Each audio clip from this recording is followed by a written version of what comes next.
Hey, what's up, guys? Welcome back to another episode of Eau de Treasure. I'm Steven. I live in Japan. I collect discontinued, vintage, rare, and interesting fragrances. I find them in vintage stores. I find them online. And when I buy them online, they come in the mail. In this video, I have a set of 2 different fragrances in mini form. I found one seller that had both of these. I bundled them together for a pretty cheap price, or a decent price. I wish it were cheaper. And I'm going to try these out for the first time and tell you what I think of these. You have the vintage Kenzo Pour Homme in here from the early 90s, and you have Hugo Boss Sport, a long discontinued fragrance that seems to be loved by everyone who's reviewing it. Let's open this up and let's take a look at these boxes and bottles and see how it smells.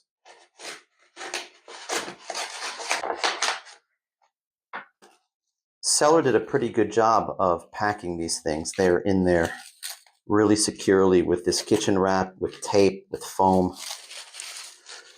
All right, there we go. I got to the goods. We have Hugo Boss Sport. We have Kenzo Pour Homme. This fragrance was originally released in 1987. How do the boxes look? They're a little bit, more than a little bit faded here. This one you can see is a different color. I think this is more of the true color, this green. And this one has faded. And look at that. You can see the original color is there and it turned blue. That's not a good sign. I guess I'll test every bottle. Maybe not in this video. I'll test one of them to make sure it still smells good. Hopefully it still smells good. Nothing on the sides, nothing on the bottom. Now I wonder, do the minis, are they supposed to have a barcode and a little yin-yang circle thing? Because these don't have it. Maybe these are from the 80s. I just assume they're from the early 90s. Maybe they are a little bit older. Eau de toilette, 5 ml. There is a little batch code here that I found. 2007.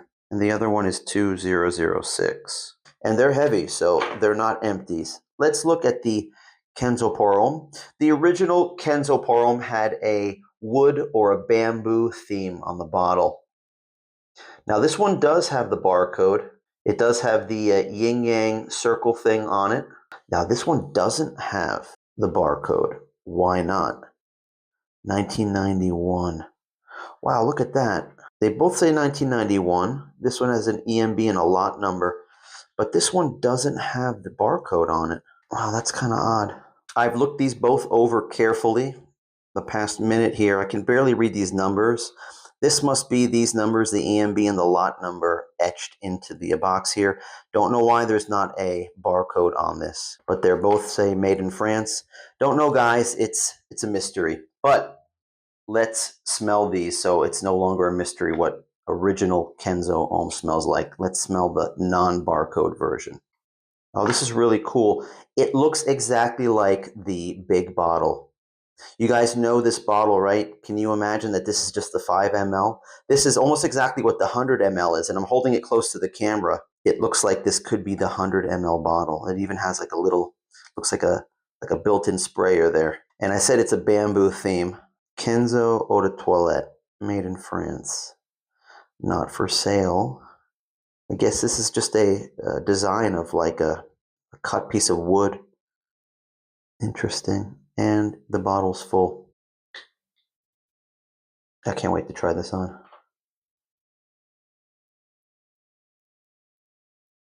I've heard so much about this vintage Pour Homme. Of course, I have a video about a recent release of Kenzo Pour Homme. They're very different than this original, I've been told. There was one that came out, Kenzo Pour Homme Eau de Toilette from 2022, that is supposed to be similar to this one. It got horrible reviews, very low rating on Fragrantica. Let's smell the original. I'll tell you what I think. Very interesting. What I get with this, immediately I got an aquatic note. And there is, I'm not going to read off all the notes and go through that, but this one has an aquatic note in it, plus a ton of other notes. It smells like a vintage men's fragrance from the 80s. There's oak moss in it. That's what I get from this. It's really strong, except it has like an aquatic note. It's weird. It's like transitioning from 80s into mid 90s or something.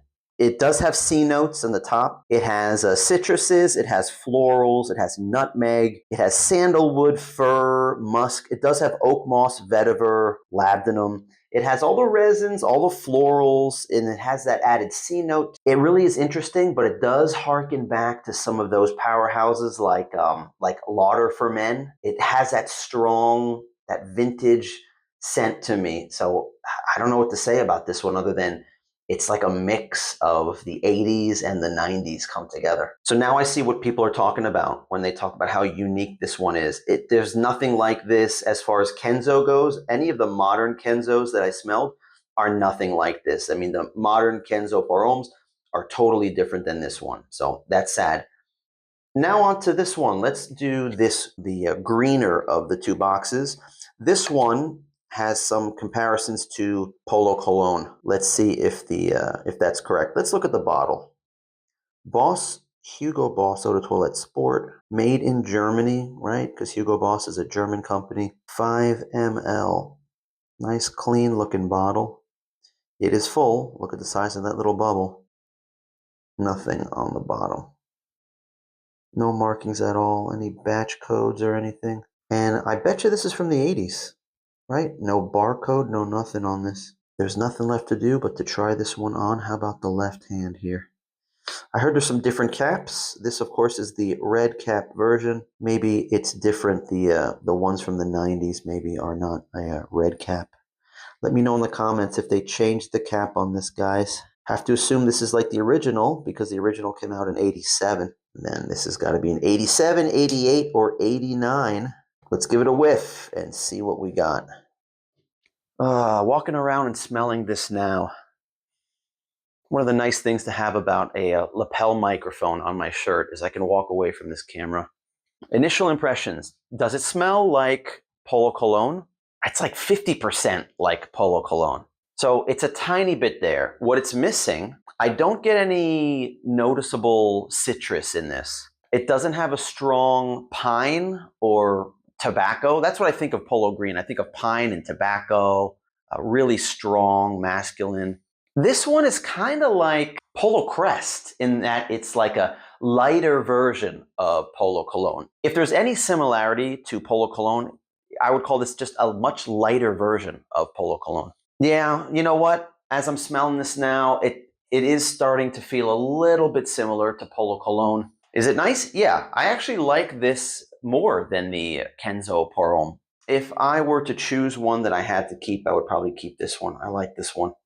This one's good. It's just a little bit weird, and I don't know if the bottle has soured or really changed from what it used to smell like originally, but it just has kind of a little bit of this, I hate to say it, but a little bit of this like pissiness in it.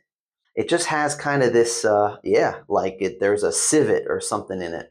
I don't know if that's supposed to be like that. It's interesting. I don't hate it, but it's a little bit much for me. We'll see if I warm up to this one after a couple more testings. This one I like already. Anyway, these are relics from the past. These are, I would say, 30 years old, older than that, maybe 35 years old. My eyes are open to find nice, clean, full-sized bottles of these. They're hard to get, though. The 100 ml of this, I'd have to spend about 60, 70, 75 bucks to find a clean used one.